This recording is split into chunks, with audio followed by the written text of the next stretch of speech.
The Trump administration denied Friday that political connections had anything to do with restoring electrical connections in Puerto Rico. A contract worth $300 million was awarded to a tiny company called Whitefish Energy in Whitefish, Montana, hometown of Interior Secretary Ryan Zink. Zink said Friday he had nothing to do with the contract. White House disavows Puerto Rico contract with Whitefish Energy. CBS News correspondent David Bigno set out Friday to find the headquarters of the company, somewhere in the middle of nowhere. Nestled down a long gravel driveway in Whitefish is a one-story wooden house that is the home of Whitefish Energy. The headquarters of Whitefish Energy in Montana.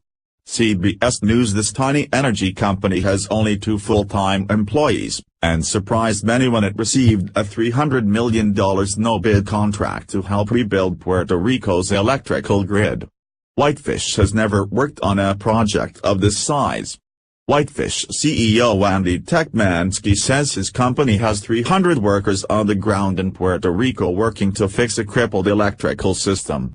A month after Hurricane Maria devastated Puerto Rico, 75% of the island is still without power. The controversy over the no-bid contract set off a Twitter feud between the mayor of San Juan, Carmen Yulín Cruz, and the company.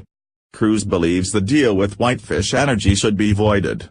She described the company as inadequate and asked for transparency. An image provided by Whitefish Energy. CBS News. Whitefish hit back by threatening to leave, writing, "We've got 44 linemen rebuilding power lines in your city and 40 more men just arrived.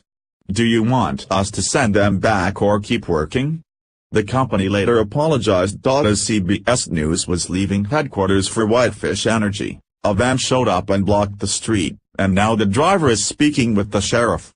Whitefish released a statement that said they are proud of work they are doing and will cooperate with Congress. Lawmakers and federal officials are calling for investigations to determine how and why Puerto Rico's bankrupt government utility awarded Whitefish the lucrative deal. CBS News. Juliana Goldman reports from Washington.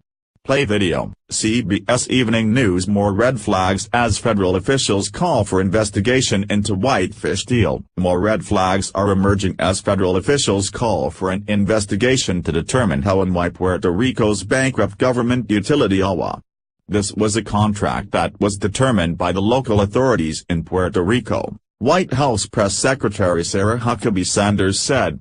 Sanders on Friday distanced President Trump from the $300 million contract, even as Mr. Trump addressed the controversy with Zink during a previously scheduled closed-door meeting. He did ask Secretary Zink just for clarification purposes, and he reiterated once again that we no role, the federal government, and specifically he had no role in that contract, Sanders said. But the contract says the Federal Emergency Management Agency, FEMA, reviewed and approved the agreement.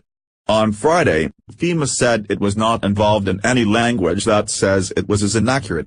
The Department of Homeland Security's Inspector General will perform an audit. But there's one aspect of the deal that appears to be off-limits. The contract says federal and state officials don't have the right to review the cost and profit elements of the labor rates, like $462 per hour for a subcontractor site supervisor, and time and a half for anyone working over 40 hours. The Inspector General will look for the presence of any inappropriate relationships. One of Whitefish Energy's top investors has donated to Energy Secretary Rick Perry, Senators Marco Rubio and Ted Cruz, and President Trump. CBS News. In addition to Whitefish's connection to Zink, one of the company's top investors has given tens of thousands of dollars to Republicans, including Energy Secretary Rick Perry, Sens. Marco Rubio and Ted Cruz, and Mr. Trump. In a statement, Zink said he had absolutely nothing to do with the contract and he welcomes all investigations into the allegations.